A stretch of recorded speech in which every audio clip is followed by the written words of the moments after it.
Assalamu alaikum and hello everyone. Welcome to my another vlog. So কেমন আছেন আপনারা সবাই? আল্লাহর রহমতে আমরাও বেশ ভালো আছি। আর কিছুদিন ধরে আমি খুব হেক্টিক শিডিউলের ভিতর দিয়ে যাচ্ছি, সেটাই আজকে আপনাদের সাথে শেয়ার করব। সো এটা হচ্ছে আমার ইউনিভার্সিটির ক্যাম্পাস, কি সুন্দর করে ডিজাইনগুলো ওয়ালে লাগানো ছিল। আর আমার ব্যস্ত থাকার মূল কারণটা হচ্ছে presentation, assignment plus semester final চলছে। আর এই দিন ছিল আমার ফার্স্ট প্রেজেন্টেশন। আমি অনেক বেশি নার্ভাস ছিলাম, আমার খুব বেশি ভয় লাগছিল, লিটারালি হাত কাঁপাকাঁপি শুরু হয়ে গিয়েছিল। বাট পরের প্রেজেন্টেশনগুলো একটু ভালো হয়েছে তুলনামূলক।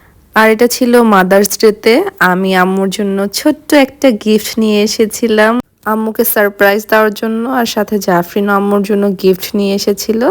সো আমি আম্মুকে এই ওয়াচটা গিফট করি, কারণ কিছুদিন যাবত আম্মুর ওয়াচের প্রতি ফ্যাসিনেশনটা বেশি বেড়ে গিয়েছে। এরপর আম্মুকে নিয়ে একটু রাত্রে ডিনার করতে বের হই।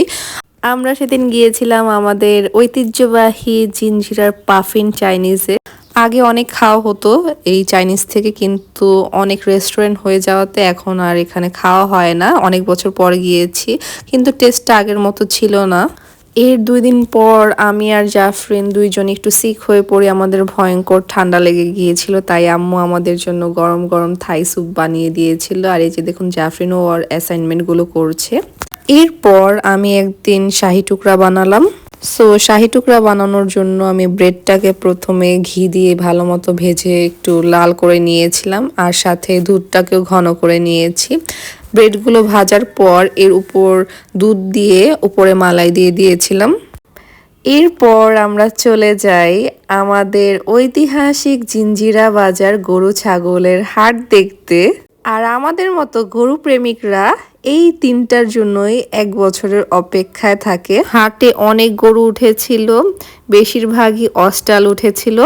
সো আমরা গরু দেখতে দেখতে জনি টাওয়ারের সামনে চলে যাই। আর সেখানে যাওয়ার পর রাহাত আমাদের টেনে ফরেস্ট কিউজিনে নিয়ে যায় ডিনার করার জন্য। বাট আমি আর জাফরিন সেদিন ডিনার করেই বের হয়েছি, যেহেতু একটু লেট নাইট বের হয়েছিলাম, তাই আমাদের পেট পুরা ফুল ছিল। বাট রাহাতে বারবার জোরাজোরি করাতে আমরা উপরে যাই। দেন কিছু তো একটা অর্ডার করতে হবে, তাই পাস্তা অর্ডার করলাম। আর সেখানে যাওয়ার রিজনটা হচ্ছে জনি টাওয়ারের সামনেই যেহেতু গরু আনলোড করা হয়, তাই সেখানে বসে বসে গরু আনলোড দেখছিলাম। এর পরের দিন আমার এক্সাম ছিল, এক্সাম দিয়ে আবারও চলে যাই গরুর হাট দেখতে।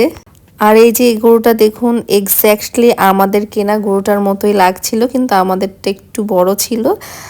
আমাদের মতো কারা কারা গরু প্রেমিক আছেন অবশ্যই কমেন্ট সেকশনে জানাবেন। আর অনেকগুলো ইন্ডিয়ান বইলও দেখতে পেলাম। আমার বেসিক্যালি ইন্ডিয়ান বইল অনেক পছন্দ, কিন্তু এগুলো হাড্ডি বের করা ছিল, তাই আমার ভালো লাগেনি তেমন একটা। এর পরের দিন আমরা চলে যাই শপিং করতে বসুন্ধরাতে।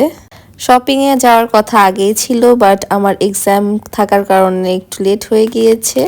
যাওয়ার পরে আমরা একটা সাব স্যান্ডউইচ নিয়ে নিয়েছিলাম। সাব স্যান্ডউইচটা আমার কাছে বেশ ভালো লেগেছে। এরপর স্টার্ট করলাম শপিং। প্রথমে একটা ড্রেস কিনে, দেন আবার সুইট কর্ন খেলাম, দেন ম্যাঙ্গো মিল্কশেক খেলাম, দেন আবারও শপিং স্টার্ট করলাম। দেন শপিং শেষে উপরে যে আমরা ডিনার করি। আর এই জুসটা জাফরিন নিয়েছিল, শুধুমাত্র বোতলটা অ্যাট্রাকশন করেছে তাই, কিন্তু জুসটা ট্রাস্ট মি একদম ফালতু ছিল। আর এই যে দেখুন আলাদ্দিনের চিরাগ থেকে পানি পড়ছিল। আর আমি নিয়ে নিয়েছিলাম ডাবের পুডিং, কারণ ডাবের পুডিং আমার অনেক ফেভারিট, এটা না খেলে তো হবেই না।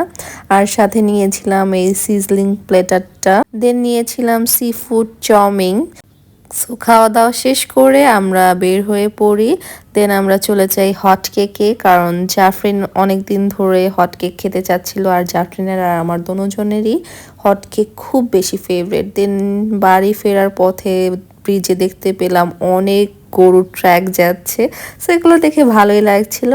আজকের ব্লগটা ছিল আমার এই পর্যন্তই। দেখা হচ্ছে নেক্সট ব্লগে, ততক্ষণ ভালো থাকবেন, সুস্থ থাকবেন। আল্লাহ হাফেজ।